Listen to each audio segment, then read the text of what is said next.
Redemption is when God picks us up, turns us around, sets us free, and sets our feet on solid ground. That is redemption.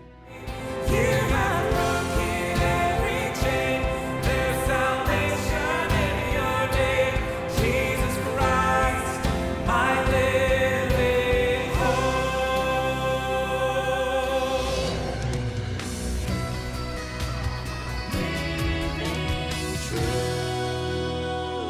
This is Living Truth. Hello and welcome to Living Truth. We share clear biblical teaching from the People's Church to help you grow in your walk with Christ. Wherever you're joining us from, we're so glad you're here. God's explicit grace is revealed in amazing ways throughout the genealogy of Jesus. In Matthew's Gospel, there are 4 special mentions that take us into stories that can seem unusual for a genealogy. Here's Peter Chu with today's message. We are continuing our study of the genealogy that's in the first chapter of Matthew. Brett has pointed out to us that in the list of 40 men, there are 5 women. An anomaly that Matthew intended to grab the attention of the reader. Brett has taken us through the stories of Tamar and Rahab, stories characterized by smarts, tenacity, profound faith, and righteousness, resulting in those women being redeemed and included in the nation of Israel, the history of Israel, and ultimately in God's salvation story. Today we are looking at the third woman in the list, Ruth. Now, Ruth is a short story, but one that we're familiar with and a favorite because it's a Cinderella story. Let's dive into the story.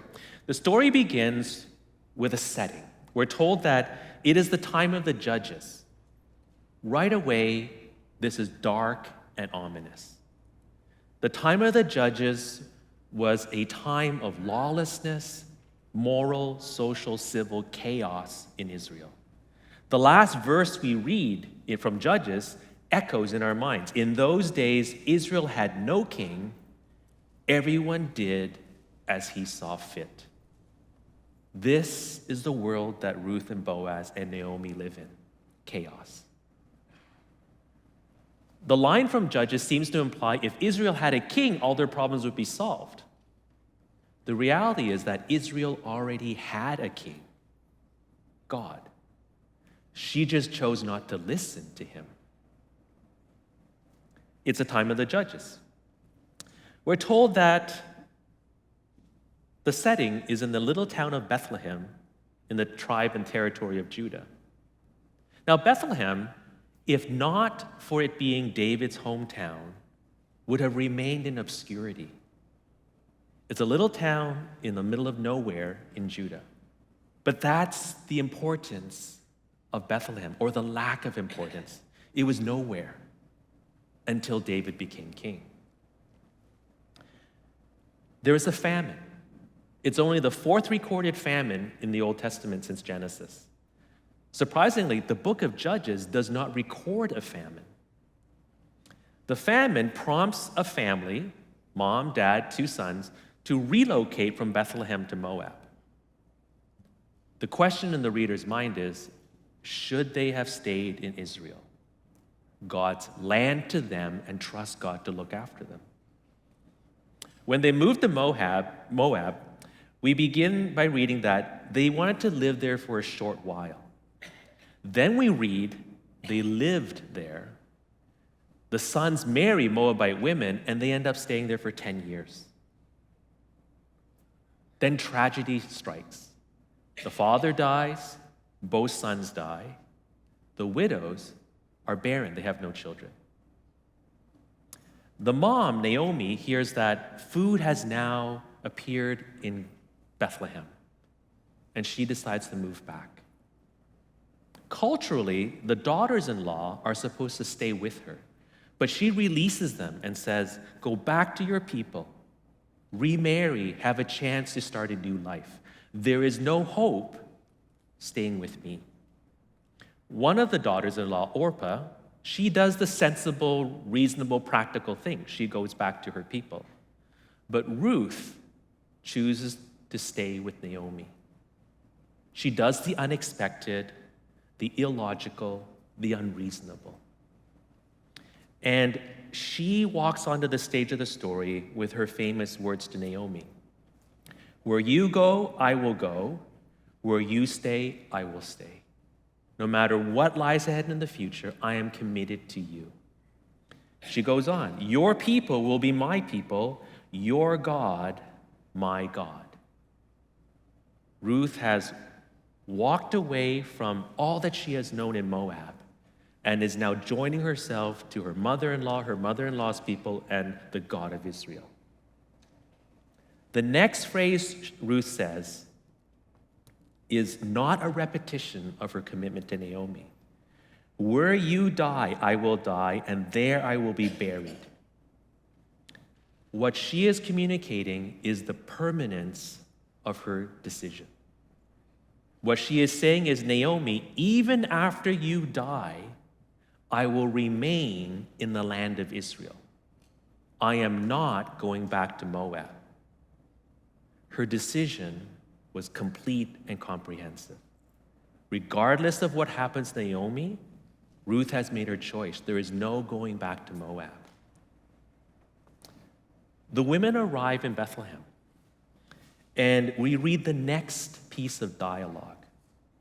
Naomi expresses her hurt and her bitterness, and she believes that God is against her and is responsible for everything that has happened to her.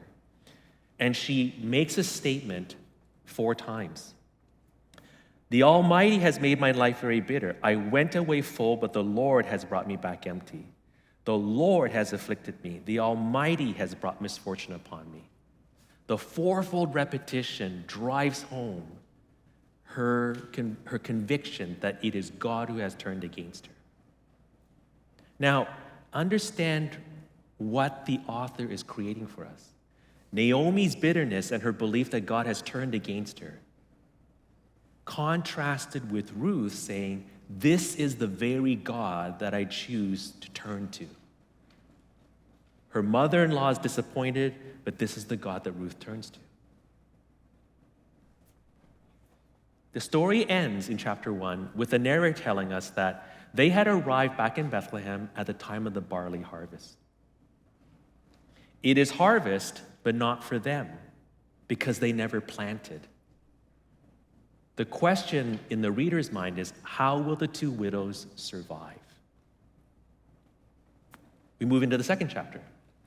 The chapter begins by introducing us to Boaz. He is a relative of Naomi, and then in your Bibles, there's a phrase that's used to describe him, a man of standing. Literally, a mighty man of means. It was a formal title that was bestowed on prominent members of the community because of their character, their capability, or their resources. He was someone that the community respected. Then we read about Ruth's initiative. She decides to glean in the fields to find food for her and her mother-in-law. We next see 2 coincidences. Ruth happens to glean in Boaz's field, and Boaz happens to come to the field that same morning. The rest of the chapter, observe the progression of Ruth as Boaz increasingly provides for her. The question is, why was he so kind to her? Ruth asks the same question in verse 10. Why have I found favor in your eyes that you notice me, since I am a foreigner? I am not one of you. I want to highlight the dialogue here in Boaz's response to her. He says 5 things to her. I know what has happened to you. You are a widow. I know what you have done for your mother-in-law. You have committed to caring for her. I know what you have decided. You have left your homeland and have joined yourself with the people of Israel, and you have sought shelter under God's wings. The fourth thing he says to her, I know the significance of your decision. You have put your trust in Yahweh, the God of Israel. And then the last thing he says to her is, you made the right decision. And what he does to affirm her decision, he prays that God would bless her. Notice Boaz doesn't see himself as the one caring for Ruth. Ultimately, he says, God, the God that you have turned to, will be the one who blesses you. That is true encouragement. And Ruth acknowledges that. She says, you have spoken kindly to me. Ruth goes home that night, and Naomi explains who Boaz really is. He is in that inner circle of relatives and potentially could be a kinsman redeemer. Notice that the chapter opens and closes with these two titles of Boaz, a man of standing, a kinsman redeemer. What the author is telling us is he has the resources and the responsibility to help these two widows. The question is, will he step up? Chapter 3. When Brett took us through the Tamar and the Rahab story, he warned us that some of the content requires parental guidance. Chapter 3 is the parental guidance chapter of Ruth. Okay? And basically, it describes the answer if Ruth and Boaz's grandchildren would ever ask, tell us the story of how grandpa proposed to grandma. Okay? And the story will go like this. Ruth bathed, put on her makeup, put on her best clothes. Boaz is sound asleep drunk from partying, celebrating his harvest. Grandma sneaks up on grandpa, lifts the blanket off his feet, and lies down at his feet. Grandpa wakes up, and grandma proposes to grandpa. We saw how in the Tamar story and the Rahab story, the women take initiative. You have the same thing happening in the Ruth story. It's Ruth that proposes to Boaz. Again, let's look at the dialogue between the two of them in chapter 3, verse 10 and 11 and 13. I am your servant, Ruth. It's dark. It's pitch black. Boaz is drunk. He has no idea who is the woman at his feet. So she identifies herself first. But she uses a term where she places herself lower socially than he. I am your servant. Boaz's answer, three things. I will do everything you ask.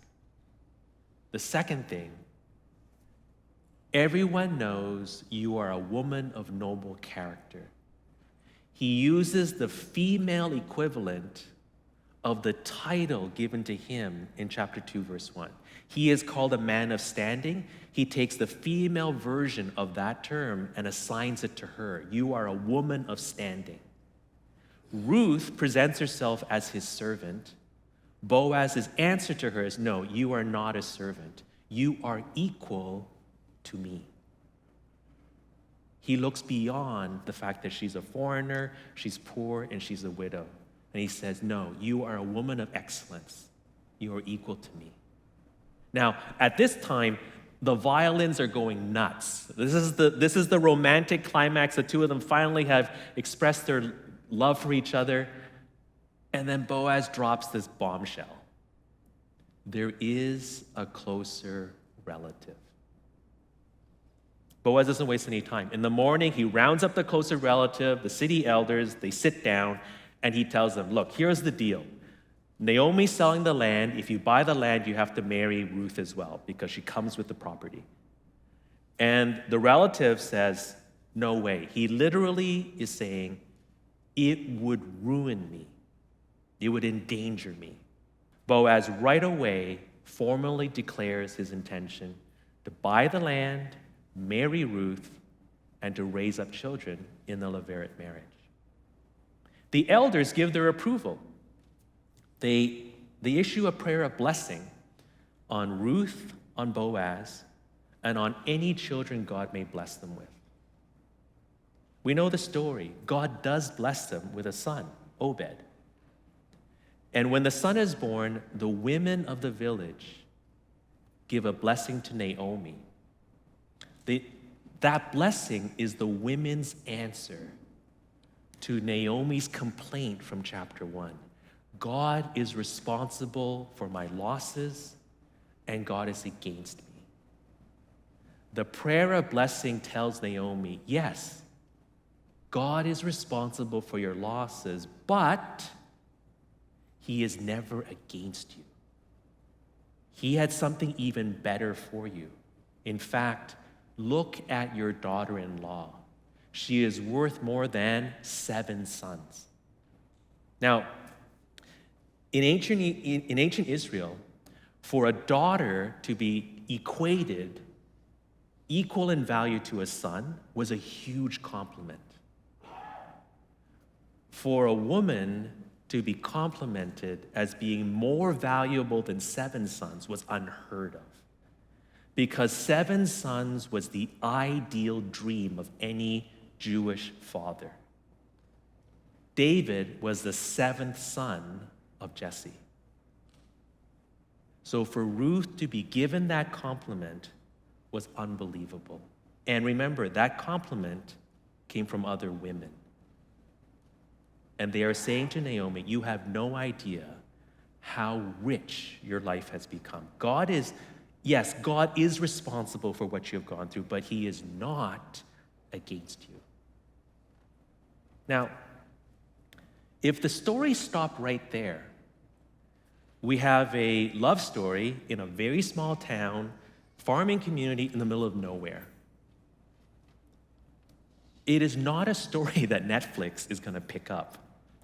Okay? There is no wow, blockbuster element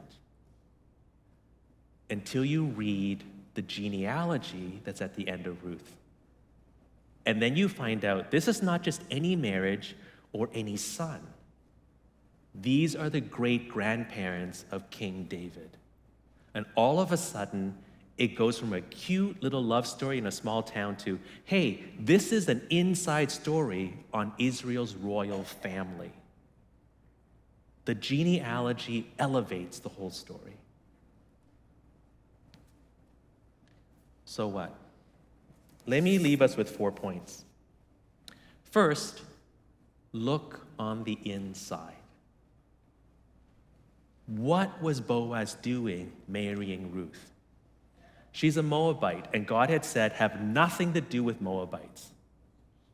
Second, she's a widow and she's barren. She is bad luck. She's cursed. You marry her, you're gonna die. She's poor. What was Boaz thinking? What was God thinking, including her in the messianic line? Well, what Boaz was thinking was, she's a Canaanite on the outside, but on the inside, she loves the God of Israel. The second point I want to share with you is redemption. Fancy word, we use it a lot in church. What does it mean? It's right out of the first song that Linnell and Kellen took us through. Redemption is when God picks us up, turns us around, sets us free, and sets our feet on solid ground. That is redemption.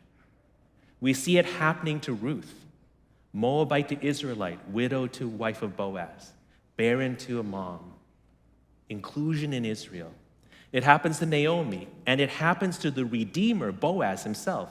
He's an old bachelor looking at being the last person in his family line. God turns his circumstances around. He's now married, has a son, and he's included in the royal line of David and ultimately the Messiah. But it's not just the family that's God redeeming. This is his work of redemption for Israel. This family is used with Hannah's family, where Samuel comes from, to transform Israel, lifting Israel up from the chaos of Judges to the time of David's reign. It doesn't stop there, though.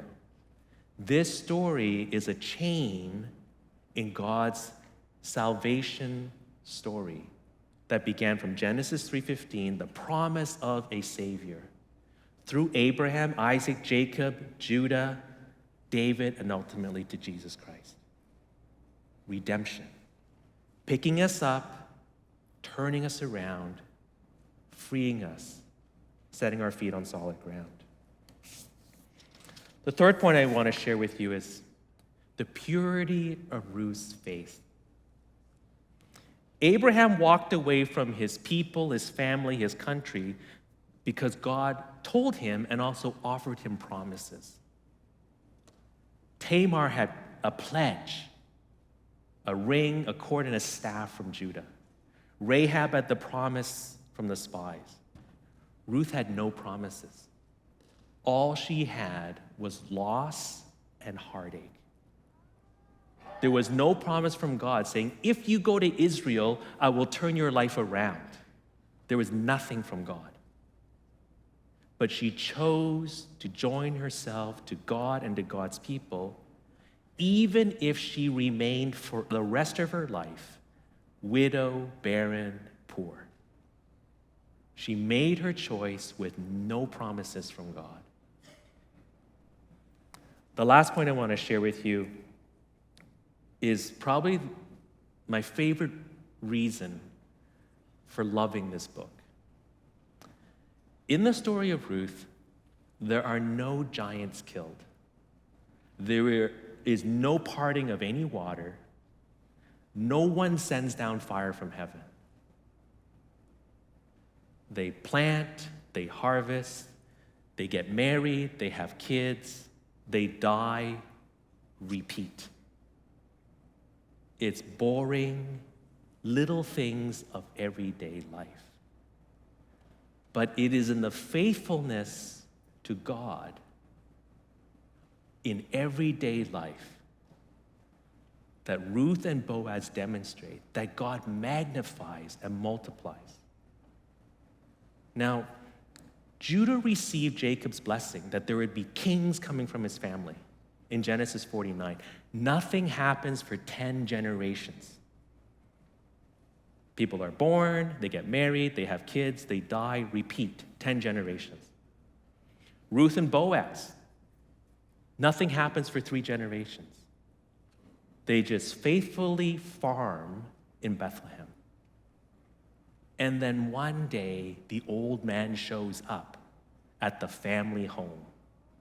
And the little squirt is anointed king. And all of a sudden, the faithfulness of multiple generations is what David's faith is built on. His ability to fight Goliath and to say, you come with me, you come at me with a javelin and a sword, I come with the name of the Lord. That was founded on the faith of his ancestors. Faith that just lived out everyday life. It is the idea of living faithfully in faith. Living faithfully in faith. And that is why I love the story of Ruth. It is regular, everyday faithfulness in the small things. Thanks for joining us today. To revisit our past messages on God's explicit grace in the Gospel of Matthew, visit us online at livingtruth.ca. Now, let's join our hearts and voices together in a time of praise with our worship team. God is good. All part of his salvation plan for all mankind. Let's sing of his great hope and grace for us today. How great the chasm that lay between us. How high the mountain I could not climb. In desperation, I turned to heaven and spoke your name into the night. And through the dark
hallelujah.